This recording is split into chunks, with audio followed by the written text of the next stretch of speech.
Hello, hello. Welcome to the Doctors in the House, your health show. I'm Dr. Morency, your host. This is our usual program about wellness, mental health, and disease prevention. Thank you for tuning in to 99.1 FM WUGM, St. Petersburg, Florida. And those of you who listen online, welcome at 99gemstheberg.com. And if there's any question or concern, you can always call the studio 727-637-2416. The topic tonight is meditations and your health. Why not? So today we're going to talk about meditations. And actually this is my second show on the subject in the last 3 years. So what happened? The meditations has gotten very popular in the United States. And according to CDC report, the use of yoga has increased in the United States. Yoga and meditation. Yoga by 5%, meditation 10%, all in the space of 4 years.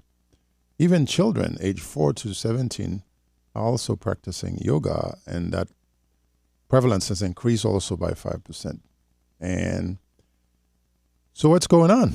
What is the rest of us who are not practicing meditation or yoga? What are we missing here?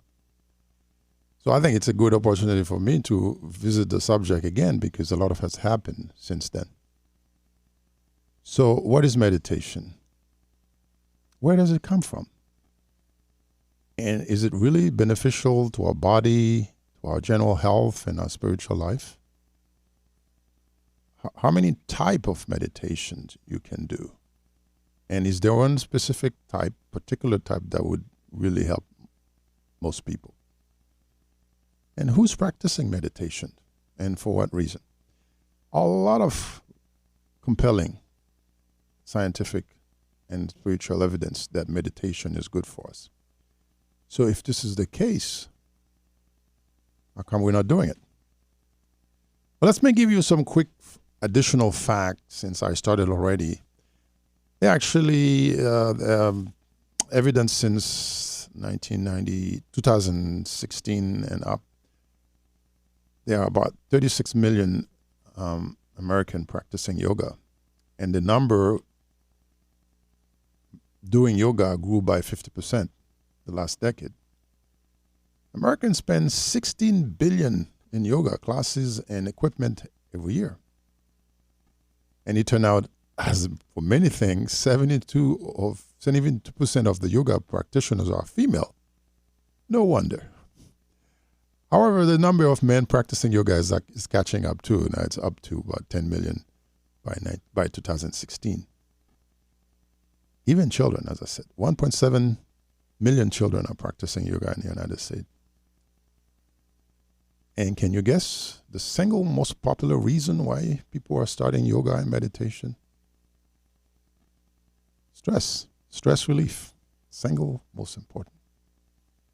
And by the way, if you're looking for an instructor to teach you yoga, there are currently, 2022, over 100,000 yoga teachers registered in the U.S. So there's really, don't give me the excuse you cannot do it. You can do it by yourself, but you can also find a yoga teacher. And I'll tell you why it might be a good idea to get some instruction in the beginning. Personally, my reason for doing this again is that, yes, I have been practicing meditation and with yoga for the last 9 years. I found it so compelling, so life-transforming for me that I have been recommending it to my friend, my family, anybody who wants to listen. So let's do the show. So what about meditation? What is it? Well, the most honest answer I can give you after reviewing the literature is that meditation has been very difficult to define because it encompasses a wide range of dissimilar practice in different religious tradition or different tradition. So on the surface, it might seem that the utilization of meditation is for chronic stress, of course. However, the major aim of meditation is to get at the root cause of the problem, which is our mind. We are losing our mind. Neuroscientists estimate that our mind generates between 2,000, 3,000 thoughts per hour. Or to put it this way, it is very difficult for the mind to remain quiet for more than 3 seconds. There's always something. There's always a thought coming. So what meditation is really on a practical level, it is a self-regulated tools or technique that try to keep the mind from wandering. So meditation will focus the mind on a particular object or thought or activity. So that's, if you're a practitioner, practicing meditation will help you prevent the mind from having total control of every moment of your life. So we can use the mind whenever we want to.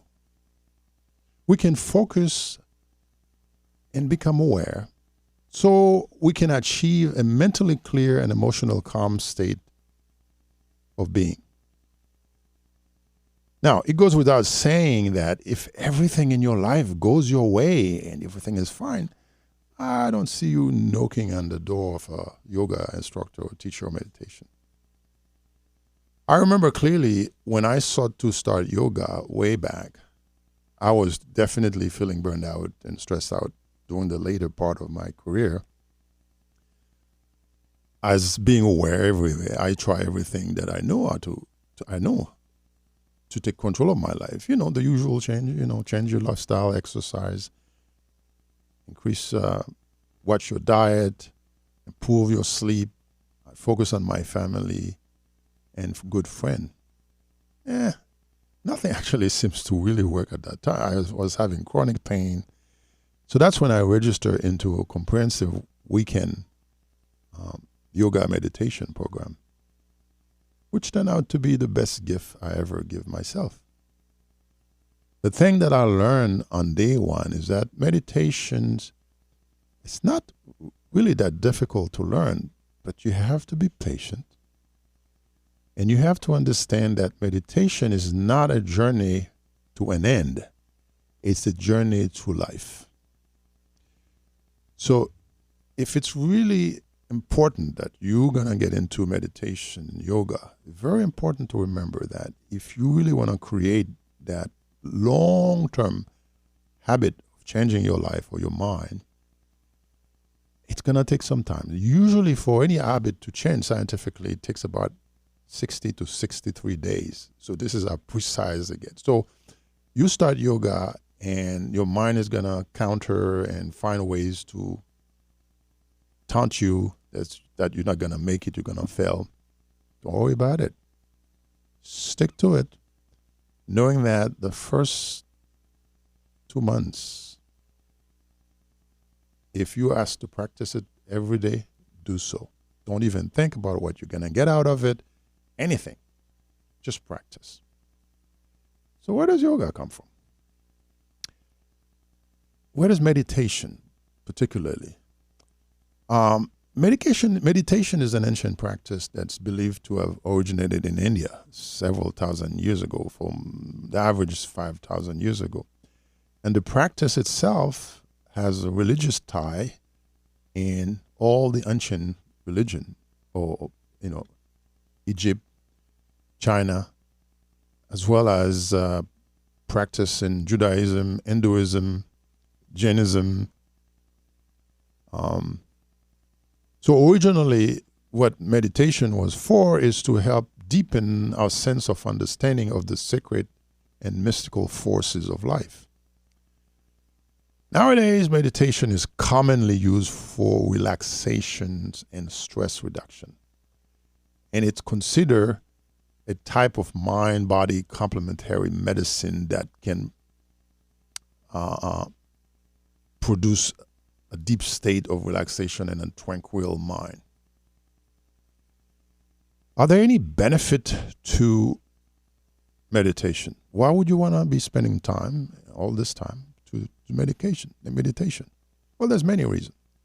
And then lately, what changed is that science is backing us up. Science is really looking into meditations and find it's definitely beneficial to our health, to decrease our stress.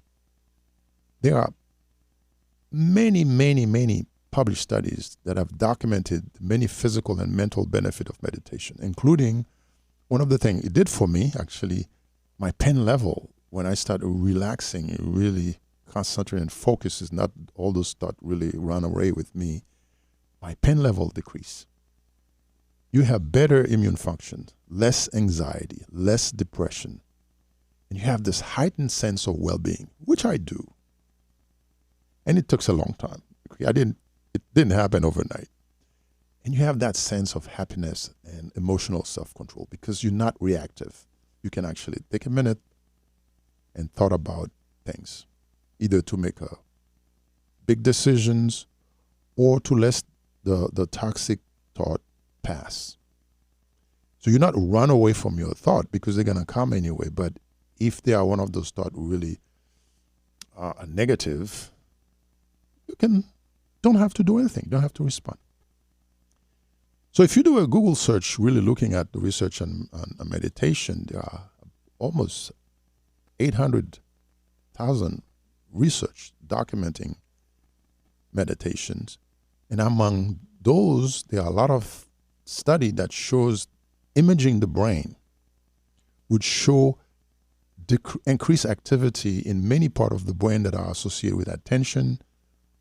There's a higher volume of gray matter that comes up when you meditate.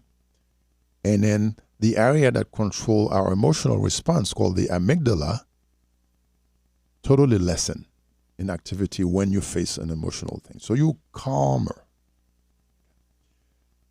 There's a type of medication called mindfulness meditation, which is very popular now. Everybody's talking about being mindful. That particular meditation has received the most attention in neuroscience research over the past 2 decades.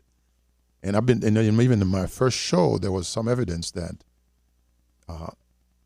within 2 months of doing mindfulness medication, your brain's already changed. So the scientifically based fact that practicing meditation is beneficial to your mind is no longer a secret. Things that we didn't know, we kind of knew, but not by specific study. Our brain is very powerful, so powerful that now we know the brain has the ability to change and reorganize itself whenever new information comes in. It's not that, well, you're 60 years old, you cannot change your mind, you cannot change your brain, you cannot change your personality. No, the brain is malleable. And the term that used for that is called neuroplasticity. So the brain can transform itself, malleable. And so whatever structure, whatever's going on in your brain, whatever's going on in your mind, where you have a lot of accumulation of negative thoughts, well, you can change all that over time. Because every time you bring some new thing in your brain, there are more connections that occur, which we didn't think would be continuing as you get older. And then those changes, when you look at them on imaging, functional MRI, for instance, and now you can measure those waves with EEG, with quantum, you see that there are higher functions, the higher function of the brain becoming stronger with meditation, while the lower brain activity decrease. So personally, I look at this as if you have something you can do every day to recharge your energy, that's extremely useful. It's just like plugging your phone, because with all the information that the phone has, if you don't plug it in, you lose it. So by connecting with controlling your thought, doing medication, keep those negative thoughts away from your mind, that's what meditation would actually do for you. So having said all that, so the science is really backing very almost completely that when you meditate, you may be able to clear away all those information overload that build up every day and contribute to your stress, which in turn will help you gain a new perspective, especially on stressful situation. Because, when you look outside, you're looking for stress. There's no such thing as stress. Your interpretation of the event and your thoughts, this is what generates your distress. So it's not just the fact. So yes, meditation will help you build those skills to manage your stress, increase your self-awareness, help you focus on the present, thereby reducing negative emotions, increase your patience and tolerance. So what about disease? Meditation might also be useful if you have a medical condition, especially those that may be worsened by stress. So there's a growing body of research that support the health benefit of medication. Of course, there are some skeptical ways who believe that it's not yet possible to declare a big victory. Having said that, though, a great majority of researchers believe that meditation may help you manage symptoms of conditions such as asthma, anxiety, even cancer, chronic pain, depression, high blood pressure, irritable bowel, sleep problem, tension, headache. And anecdotally, some of this I've seen in my practice, especially when I spend a lot of time working in geriatrics. There are some of those people, they may have disease, my God, but their state of mind is such, they're not afraid of anything. And that shows. So, because of, some of the skeptic, be sure to talk to your doctor whenever your healthcare provider, whenever you contemplate, and let them know that you're going to engage this. But for me, if you look at the benefit and risk ratio, so much benefit to practicing meditation than to take a lot of medication that are being advertised, because it's self-regulated. It's something you can choose to do. I'm telling you that you might want to get an instructor, a teacher, but you can do mindfulness, you can do meditation by yourself. You can just sit down in a comfortable position and just focus on your breath. And you're going to have a bombardment of thoughts come in. Instead of pay attention to them, you let them be. Ignore them. Once you ignore them, they're going to go away. You cannot erase them anyway. The more attention you pay to them, then you lose the battle. Just let them go. And that's how I would say easy mindfulness meditation is. You just sit, concentrate on your breath, and let things be. Let those thoughts come. Let they do whatever. You always focus back on your breath. So, how many type of meditation? I keep saying meditation. There are many type of medication and relaxation technique, but all share the same goal, which is achieving inner peace. I just mentioned, let's start with mindfulness meditation because it's a very common and growing type of meditation. And this is based on being mindful, as I said, or having an increased awareness and acceptance of living in the present. Okay?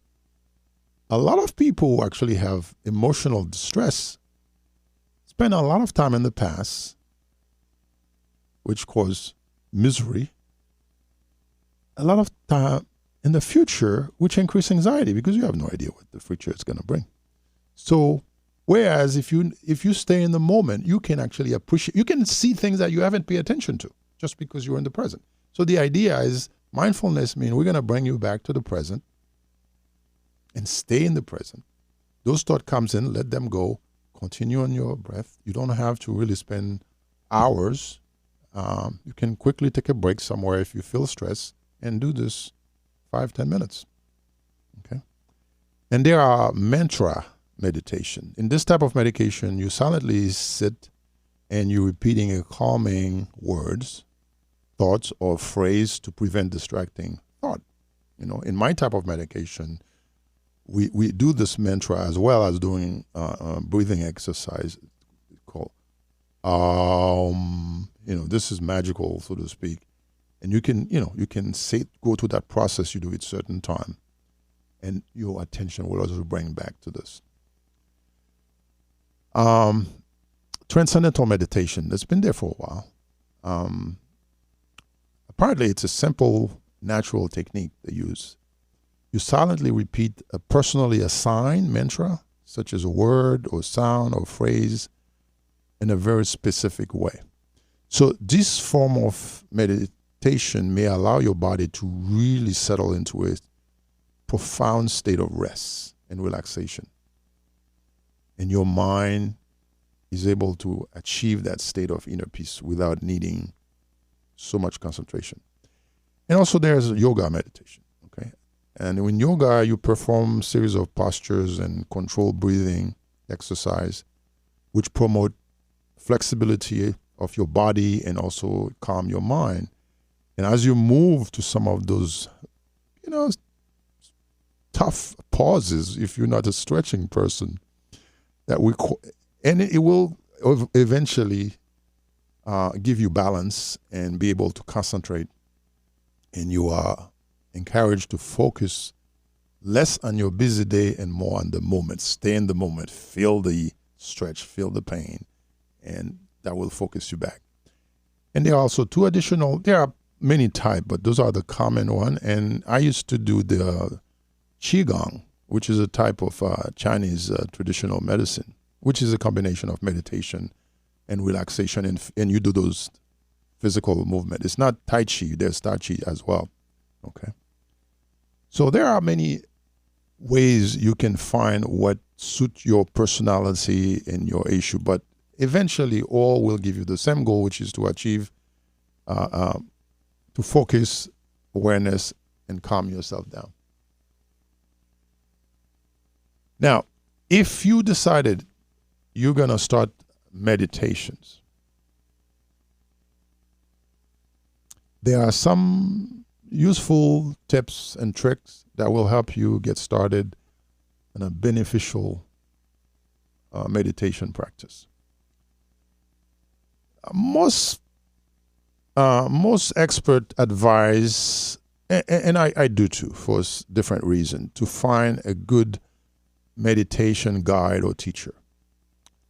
But you don't have to. For instance, if you do mindfulness, you can actually learn this and practice it and kind of start slow, starting with very short sessions and around 5-10 minutes a day. And then you work your way up progressively for longer sessions. I think it's useful to find a dedicated place, a consistent place for your daily meditation practice. You got to establish the schedule and follow it diligently. Eventually, both the place and the time become anchor to remind you of your meditation. It's a lot easier to train your mind and body to meditate if you can actually get into a rhythm and a regular practice routine. Get comfortable. I remember I could not stretch when I started those moves. I could not sit in that lotus position. I couldn't really do that. But it turned out that comfort is very important. You need to be in a position where you can sit for several minutes without getting uncomfortable or stiff or restless, or that's going to distract your mind very quickly. Okay, so the idea is find a comfortable place you can sit. Some people can do meditation lying down, whichever is comfortable for you. Do not worry too much about, having the perfect technique or sitting in a lotus position. Meditation is 99% you and 1% technique. Any technique will work as long as you're willing to work with it. Focus on what you're feeling. Breathe naturally and notice those feelings and sensations that you experience as you breathe in and out.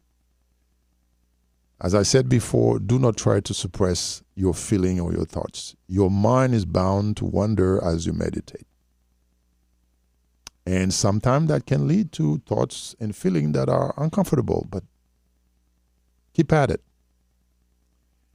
Somebody suggests that meditation is a battle against your mind, because your mind will try will never fully accept or appreciate or approve of your meditation.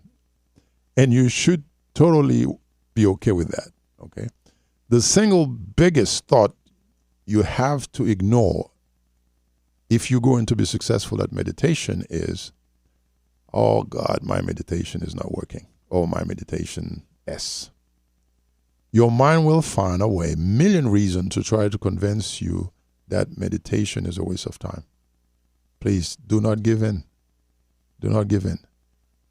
I was told by my instructor, listen, do this exercise. Mine was 21 minutes, twice a day, regardless what you're doing, unless it's a real emergency.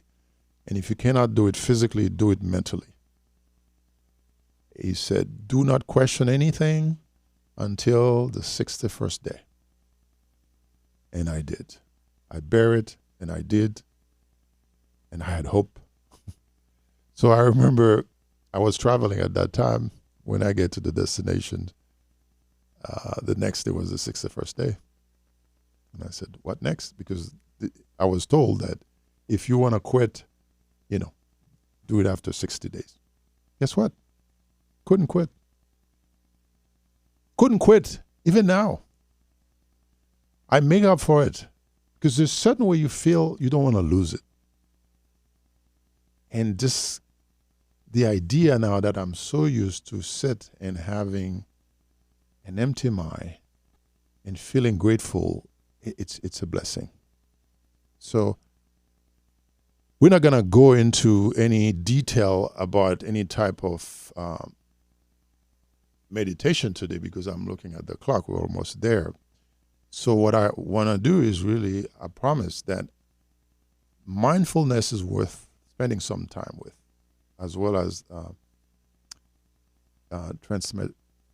transcendental meditations. So I can spend a show specifically on those things because I think with basic instruction, you can actually get started by yourself. Or if you prefer, as I suggest that, because to me, when I started meditation, I thought it was a life goal because I couldn't find anything else that I didn't try before that gave me the peace that I needed.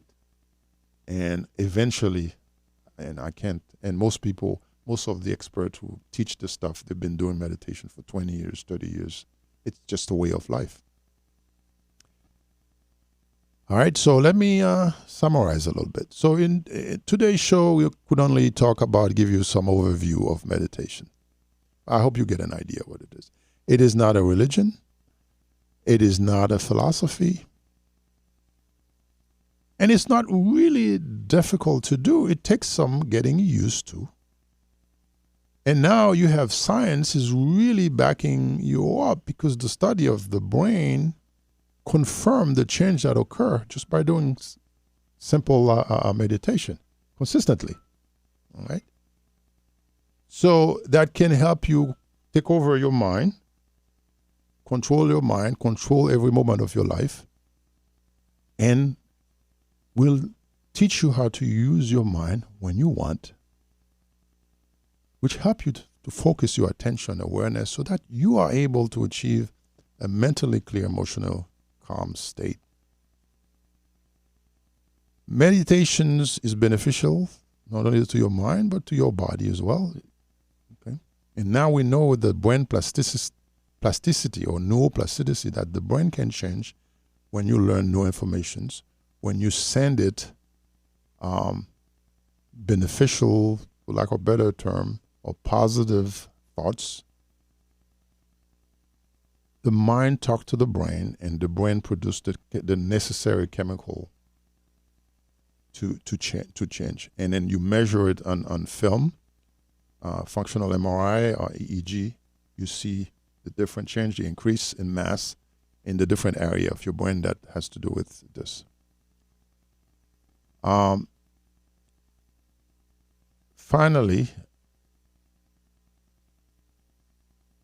we can choose from diverse type of meditation practice that can fit our need.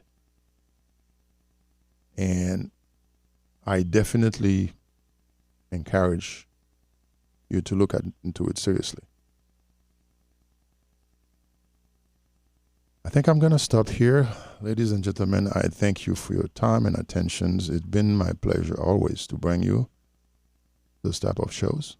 Please, your feedback is very appreciated. Call the telephone number 727-637-2416 to leave a message. And if you miss this show, what I do, I record this show and made a video of it and then put it on my YouTube channel. So if you miss it, you want to review it, you can always go to Yves Morency YouTube channel and you'll see the show. Thank you.